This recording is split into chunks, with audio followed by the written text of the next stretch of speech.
Pendengar kaum muslimin dan muslimat dimanapun Anda berada, selanjutnya kita akan mendengarkan tausiah bersama Haji Bambang Nugroho Putro SPD.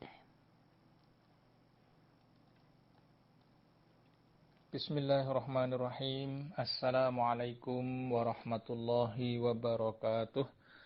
Alhamdulillahi rabbil alamin. Allahumma salli ala Muhammadin wa ala ali Muhammad.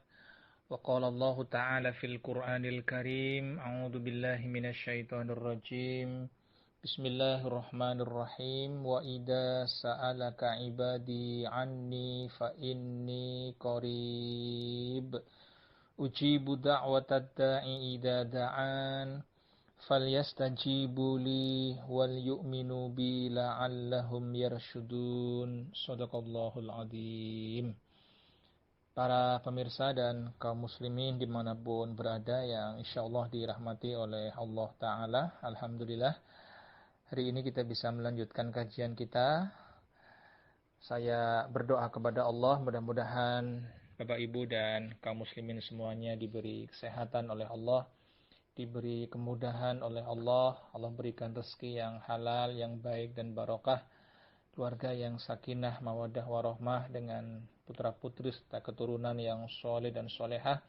Mudah-mudahan tetap istiqomah sampai akhir hayat, insyaallah mendapatkan husnul khatimah.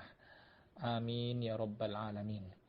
Salawat dan salam semoga Allah curahkan kepada uswah hasanah kita, Nabi Agung Muhammad sallallahu alaihi wasallam, juga keluarga beliau, para sahabat yang mulia.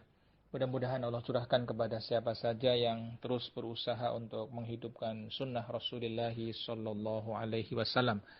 Hari ini saya Bambang Nugroho, dai dari IKD, akan menyampaikan satu pembahasan sederhana, sudah biasa kita lakukan sebagai pengingat, sebagai tadkirah, mudah-mudahan bermanfaat karena Allah menyampaikan berilah peringatan karena peringatan itu berguna, bermanfaat untuk orang-orang yang beriman. Tema yang akan kami sampaikan adalah doa agar diijabah oleh Allah Ta'ala. Hadirin sekalian, Allah Subhanahu wa Ta'ala telah memerintahkan kepada kita untuk berdoa. Allah mengizinkan hambanya untuk berdoa. Dan Allah juga telah berjanji bahwa doa akan diijabah. Doa akan dikabulkan oleh Allah. Misalnya Allah sampaikan pada surat Al-Baqarah, surat yang kedua ayat 186. Wa idza sa'alaka ibadi anni fa inni qarib. Ujibu da'watad da'i idza da'an falyastajibu li wal yu'minu bi la'allahum yarshudun. Apabila hamba-hambaku bertanya kepadamu Muhammad tentang aku, tentang Allah, katakan bahwa aku dekat dan aku akan mengabulkan doa orang yang mau berdoa kepadaku. Syaratnya dua, yaitu penuhi perintah Allah dan beriman kepada Allah Subhanahu wa Ta'ala. Ini janji Allah, doa akan diijabah oleh Allah. Kemudian yang kedua, Allah berjanji pada surat Ghafir atau surat Al-Mu'min, surat ke-40, ayat yang ke-60. Wa qala rabbukum ud'uni astajib lakum. Berdoalah kalian kepadaku, pasti akan aku ijabah. Akan kalian. Demikian juga Allah berjanji dalam satu hadis qudsi tentang surat Al-Fatihah, oleh Imam Ibnu Katsir dalam tafsir beliau ketika membahas surat Al-Fatihah, berfirman, qasamtus sholata baini wa baina abdi nisfain. Itu antara aku dengan hambaku menjadi bagian. Itu yang sebagian untuk Allah, yang sebagian lagi untuk hamba. Apa kata Allah? Wali abdi ma sa'ala. Untuk hambaku apa yang dia minta. Mau minta apa? Tak kasih, kira-kira begitu. Ketika hamba membaca dalam sholat, surat Al-Fatihah, Alhamdulillahi Rabbil Alamin. Allah memberikan jawaban hamidani abdi, hambaku memujiku. Ketika hamba mengucapkan Ar-Rahmanir Rahim, Allah memberikan jawaban asna alayya abdi, hambaku menyanjung. Ketika hamba mengucapkan Maliki Yaumiddin, Allah memberikan jawaban majadani abdi. Ketika hamba mengucapkan Iyyaka na'budu wa iyyaka nasta'in, hanya kepadamu ya Allah kami beribadah, dan hanya kepadamu ya Allah kami mohon pertolongan. Apakah hada baini wa baina abdi, ayat ini antara aku dengan hambaku. Yang iyyaka na'budu untuk Allah, yang wa iyyaka nasta'in untuk hamba. Allah sampai wali abdi ma sa'ala, untuk hambaku apa yang dia minta. Jika hamba mengucapkan ihdinas siratal mustaqim, siratal ladina an'amta 'alaihim ghairil maghdubi 'alaihim waladdallin, Allah mengatakan hada li abdi wa li abdi ma sa'ala. Ini semua untuk hambaku dan bagi hambaku apa yang dia minta. Jadi dalam penjelasan surat Al-Fatihah ini, Allah berjanji bahkan sampai 3 kali, apapun permintaan hamba akan dikabulkan oleh Allah. Para pemirsa dan kaum muslimin yang dirahmati oleh Allah, saking pentingnya doa ini, Nabi mengatakan kepada kita, ad-du'a'u huwal ibadah. Doa itu ibadah kepada Allah. Padahal ibadah itu banyak. Berwudu ibadah, menutup aurat ibadah, sholat ibadah, puasa ibadah, bayar zakat ibadah, baca Quran ibadah, umroh haji, segala macam ibadah banyak sekali. Tapi Nabi mengatakan ad-du'a huwal ibadah, itu ibadah kepada Allah karena penting doa dalam kehidupan seorang muslim. Mulai dari bangun tidur, masuk kamar mandi, keluar kamar mandi, mau makan, habis makan, keluar dari rumah, sampai nanti pulang mau tidur lagi, hadirin sekalian, penuh dengan doa-doa kepada Allah Subhanahu wa ta'ala. Doa sangat penting hadirin. Hadirin yang dirahmati oleh Allah. Makhluk yang pertama kali bermaaf kepada Allah itu iblis. Iblis diperintahkan untuk sujud. Sujud ini sujud penghormatan ya, bukan menyembah kepada Nabi Adam. Iblis tidak mau. Kata iblis, loh ya Allah, kenapa saya harus sujud kepada Adam? Bukankah ana khairum minhu, aku lebih baik dibandingkan dia. Iblis sombong, dia takabur. Ya, akhirnya iblis dikeluarkan dari surga, besok tempatnya di neraka. Iblis marah kepada Nabi Adam. Nah, iblis bertekad untuk menjerumuskan, untuk menyesatkan putra-putri Nabi Adam hadirin. Dan iblis kemudian minta kepada Allah, ya Allah, tolong tunda kematian saya. Perpanjang umur saya ila yaumi yub'atsun, sampai dengan hari kebangkitan. Dan hadirin, doa iblis ini dikabulkan oleh Allah. Manusia ada batas waktu tertentu, dia akan mati. Jin begitu juga, tumbuhan begitu, hewan begitu. Tapi iblis telah berdoa, telah minta kepada Allah agar panjang umur dan dikabulkan oleh Allah. Saya mau menyampaikan, iblis saja yang bermaksiat kepada Allah, besok tempatnya di neraka, pernah berdoa dan dikabulkan doanya oleh Allah. Apalagi kita orang-orang yang beriman, sholat 5 waktu, puasa bulan Ramadan, berusaha melaksanakan kebaikan, asalkan kita mau berdoa Allah. Insya Allah doa kita akan dikabulkan, akan diijabah oleh Allah Subhanahu wa ta'ala. Hari ini saya akan menyampaikan tentang adab-adab agar doa kita diijabah oleh Allah. Apa saja adab-adab itu? Pertama, dalam berdoa, hendaklah kita yakin bahwa doa kita insya Allah akan dikabulkan oleh Allah Ta'ala. Mungkin masalah yang kita hadapi tidak gampang, bahkan sudah lama terjadi. Mungkin masalah kita begitu berat kita rasakan. ya, atau kesedihan yang lama, atau kemiskinan, sakit dan sebagainya. Saya ingin menyampaikan, berat buat kita, sulit buat kita, tapi tidak untuk Allah Subhanahu wa taala. Allah ini maha kuasa atas segala sesuatu. Milik Allah semua apa yang di langit dan di bumi dan di antara keduanya. Maka buat Allah semuanya mudah. Buat Allah semuanya sederhana dan gampang. Tidak ada yang sulit sama sekali. Maka dengan keyakinan seperti itulah kita berdoa kepada Allah dengan penuh keyakinan bahwa Allah akan mendengar doa, akan mengijabah doa kita. Ini pertama, yakin.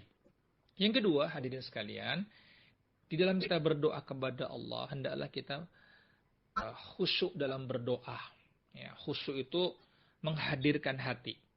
Mohon maaf, barangkali di antara kita sudah berwudu, menutup aurat, sudah menghadap ke arah kiblat, sudah mengangkat tangan dalam berdoa.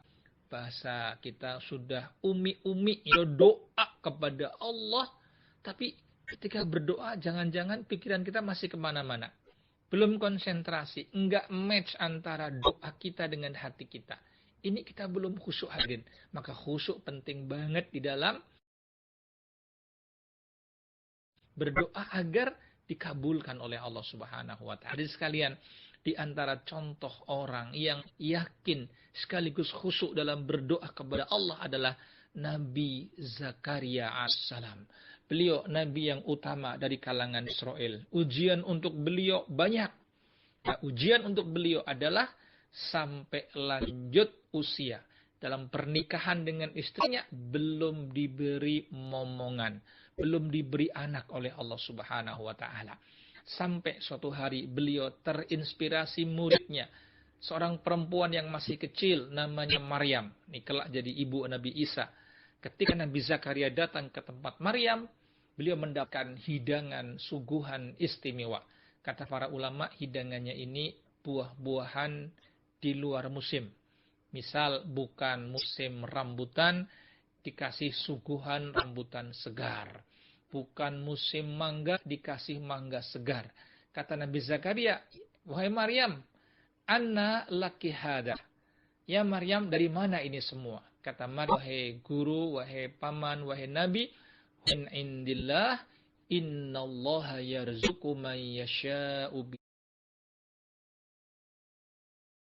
bighairi hisab. Ini dari Allah. Allah memberikan rezeki kepada siapa yang dia kehendaki di antara hamba-hambanya tanpa perhitungan. Mendengar ucapan muridnya yang masih kecil ini, Nabi Zakaria terinspirasi. Di tempat itulah kemudian beliau berdoa kepada Allah Subhanahu wa taala. Beliau sholat, sampaikan kepada Allah, ya Allah, tulangku sudah melemah karena tua. Rambutku sudah beruban karena tua, ya Allah. Bahkan istri beliau ini sudah tua juga. Bahkan mandul, hadirin sekalian. Tapi dalam berdoa kepada Allah, beliau dengan penuh keyakinan, dengan kekhusyuan, yakin kepada kekuasaan Allah Subhanahu wa taala. Lagi sholat di mihrab, datang malaikat Jibril alaihissalam memberikan kabar gembira kepada beliau. Nabi, Anda akan punya putra. Kehamilan belum dimulai, belum tahu kalau istrinya hamil. Anda akan punya putra. Bahkan anak belum lahir, sudah dikasih tahu laki-laki anaknya. Kenapa? Karena besok namanya adalah Yahya. Ya, ini nama Yahya, ini nama pertama di dunia, putra Nabi Zakaria alaihissalam. Bahkan anak belum lahir, 4 muwasofat atau 4 kriteria terbaik anak ini sudah Allah sampaikan. Musaqqam bi kalimatin minallah wa sayyidan wa hasuran wa nabiyyam minas solihin.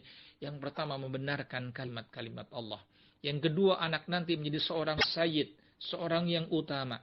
Yang ketiga, menjaga kehormatan dan kesucian dirinya. Yang keempat ini menarik, hadirin.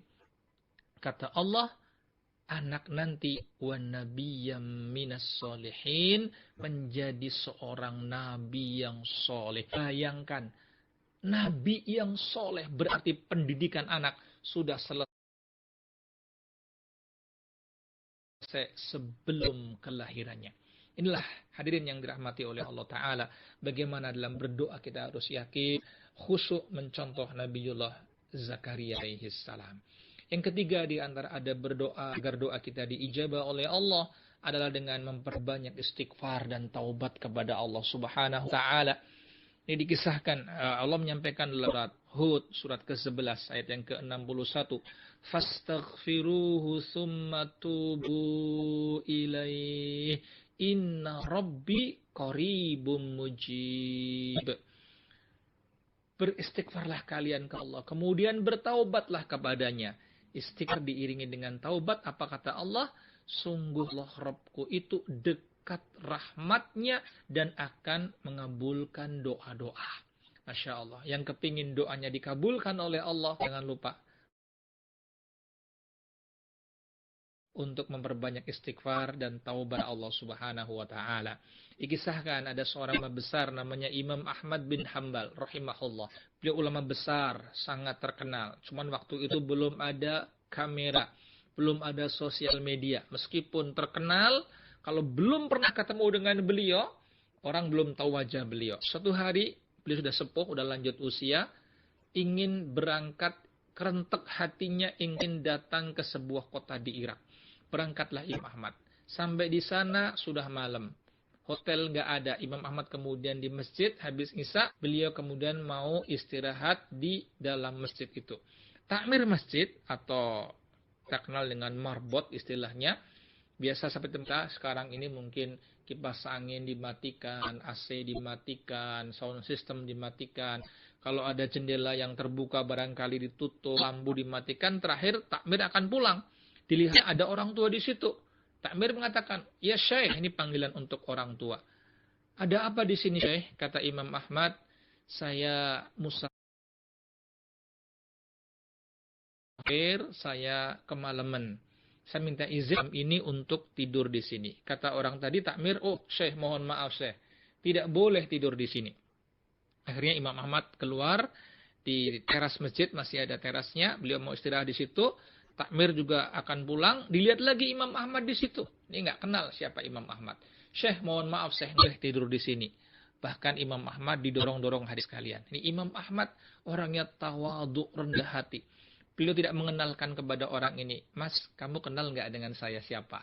Kalau dikenalkan Imam Ahmad, saya kira orang ini akan berubah pikirannya. Kalau perlu dicarikan rumah paling baik sekecamatan, begitu ya. Hadirin sekalian yang dirahmati oleh Allah, Imam Ahmad keluar di jalan ketemu dengan seorang penjual roti. Ya, orang tadi tanya, Syekh, ada apa malam-malam di sini? Kata Imam Ahmad, saya musafir, tadinya mau tidur di masjid, kemalaman ini sama takmir nggak boleh, saya keluar. Oh begitu, kata penjual roti. Syekh, di rumah saya ada kamar sederhana. Kalau Syekh mau, silahkan malam ini tidur tempat kami, besok bisa melanjutkan perjalanan. Hadirin yang dirahmati oleh Allah, Imam Ahmad senang sekali ada orang baik. Lagi sudah persiapan akan tidur itu, lihatnya tuan rumah penjual roti ini membuat adonan untuk jualan esok hari. Mungkin gandum, campur dengan air, campur dengan garam, dengan telur dan sebagainya. Yang menarik adalah sambil membuat adonan roti, ini orang beristighfar kepada Allah Subhanahu wa Ta'ala. Astaghfirullah, astaghfirullahaladzim, wa atubu ilaih. Istighfar terus hadirin sekalian. Imam Ahmad senang. Beliau kemudian bertanya kepada orang ini, Pak, sudah lama jualan roti? Sudah, mungkin sudah hampir 30 tahun. Pak, Bapak kalau buat roti apa ya istighfar kayak begini? Iya, saya membiasakan istighfar dalam aktivitas-aktivitas saya. Kata Imam Ahmad, Pak, Bapak dapat manfaat apa tidak? Dapat kebaikan apa tidak dengan istighfar ini? Kata orang tadi, iya Alhamdulillah. Allah berikan banyak kenikmatan kepada saya. Orang yang banyak istighfar hadirin, dimudahkan urusannya, dilapangkan hatinya, dan kata dia yang menarik, Alhamdulillah, doa-doa saya dikabulkan oleh Allah. Hadirin, Imam Ahmad senang ada orang baik kayak begini. Cuman, kata orang tadi, satu doa saya. Sudah lama saya sampai sekarang belum dikabulkan oleh Allah. Apa itu Pak? Kata Imam Ahmad. Kata orang tadi, saya kepingin ketemu dengan ulama saya, dengan kiai saya, namanya Imam Ahmad bin Hambal. Imam Ahmad bertakbir, Allahu Akbar, Pak. Doa Bapak dikabulkan oleh Allah. Maksudnya apa, kata orang?